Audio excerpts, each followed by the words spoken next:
everyone, today I'm bringing to you the last video in a series of videos I've made about the books that I read this summer. Those books that I did read were all queer books written by queer authors. I read them in chronological order, starting with a book published in 1928 and ending with a book published in 2017. Today's video is about my favorite books and my least favorite books, and an honorable or dishonorable mention.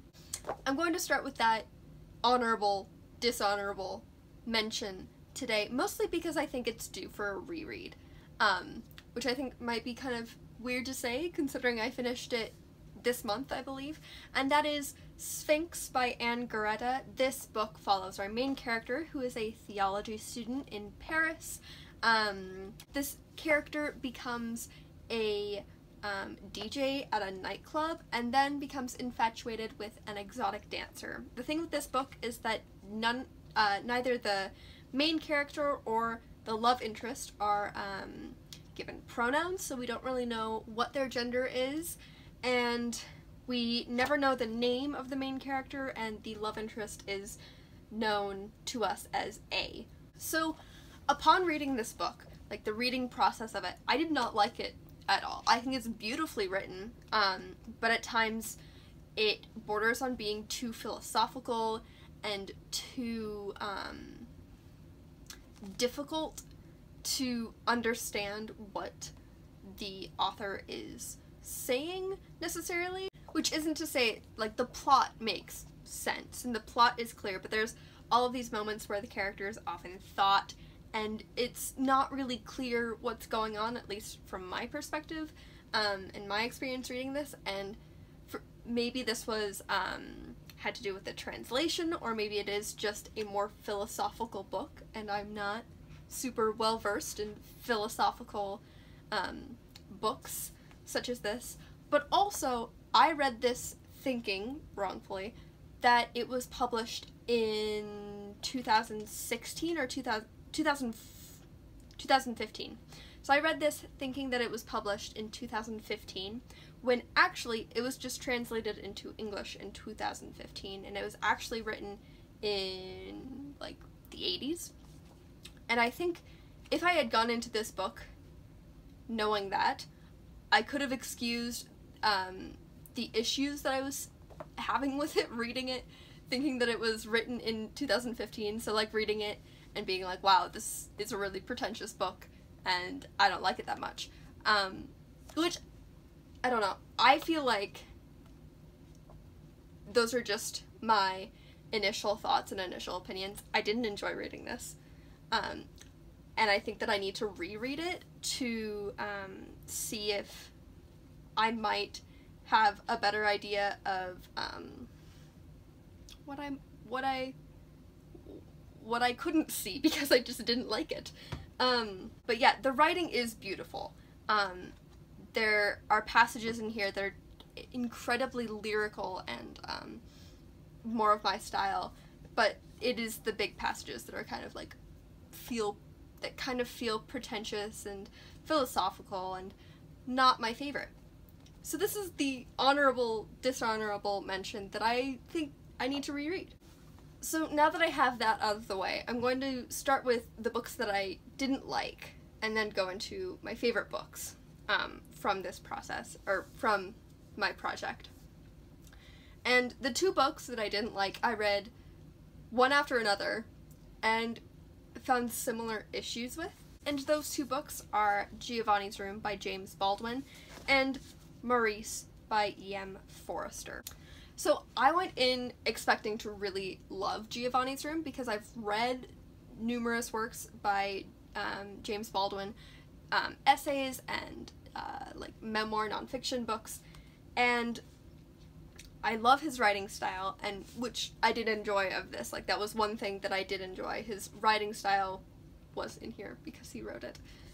This studies our main character, David, who is an American in Paris. He is kind of on a vacation of sorts, and he spends a lot of the time in Paris visiting different bars and things like that, and meets and becomes infatuated with Giovanni. My issue with this book is how sexist it is.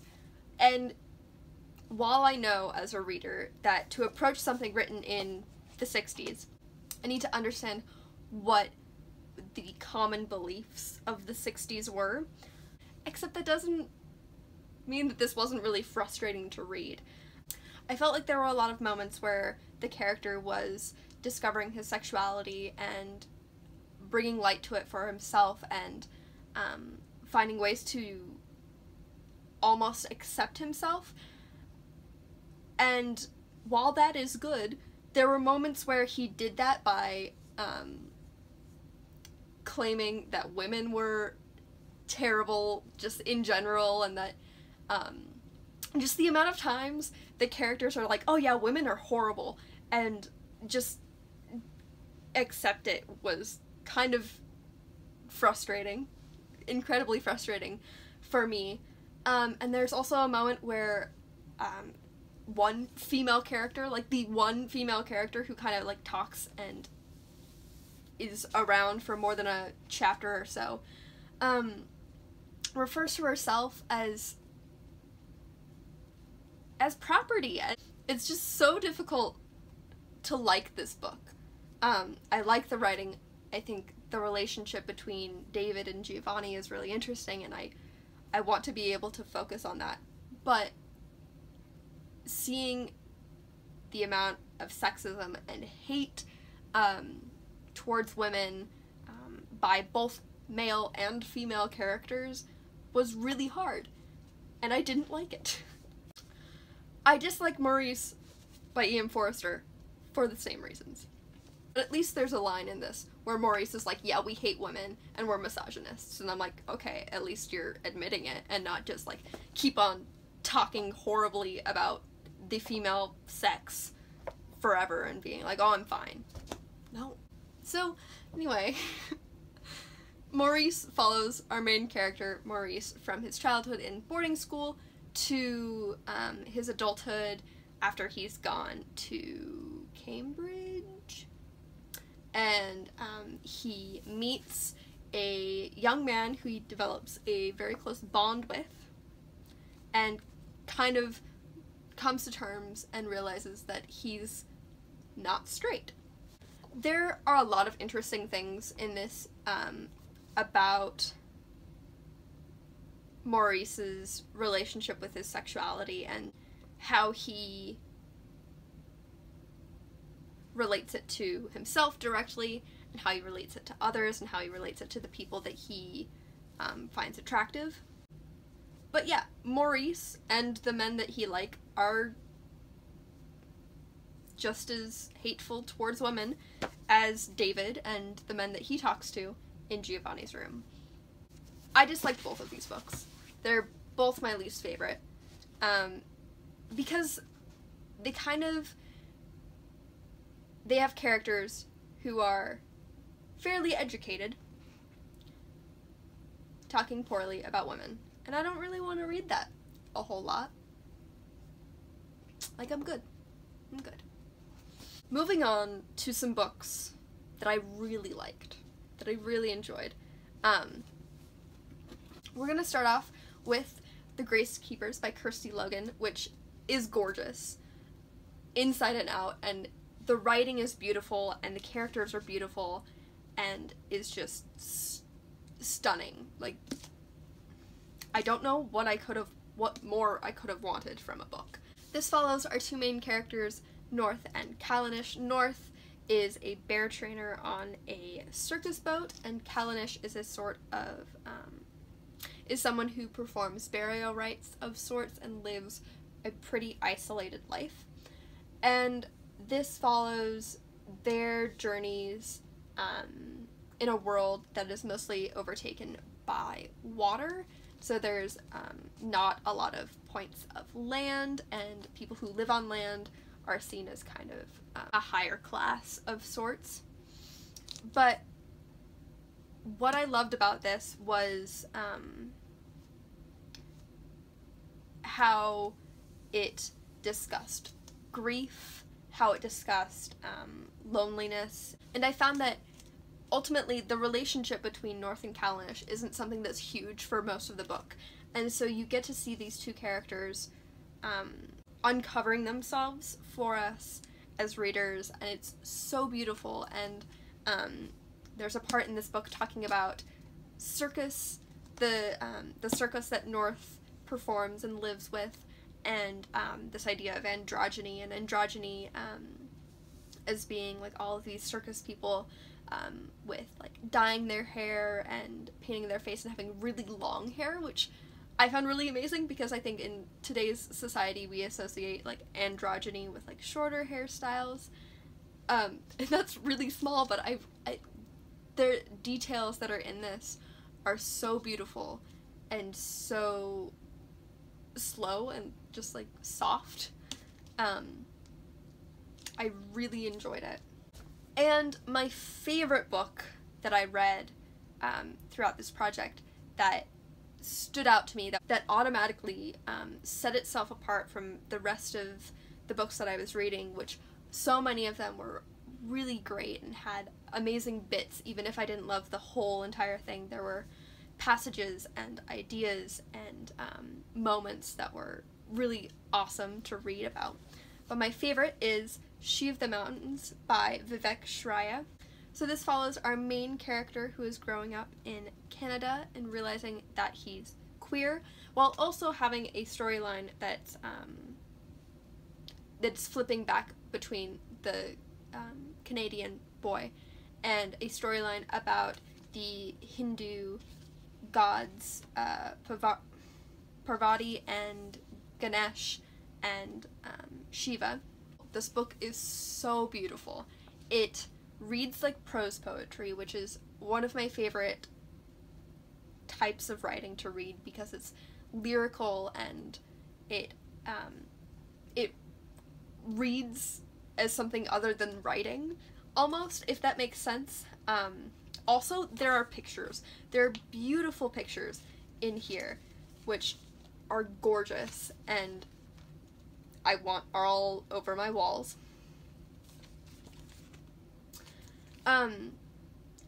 But the way that this talks about love and how we love others and how we love ourselves and how we love our family and how we love people who help us figure out who we are is also beautiful. That this isn't just about a person figuring out their sexuality, it's also about a person figuring out what they mean to themselves. Also, this discusses biphobia, which I've never read in a book before, and not only biphobia period, but biphobia within the queer community, and how some members of the queer community have reacted to individuals who like more than one gender. It was just really amazing.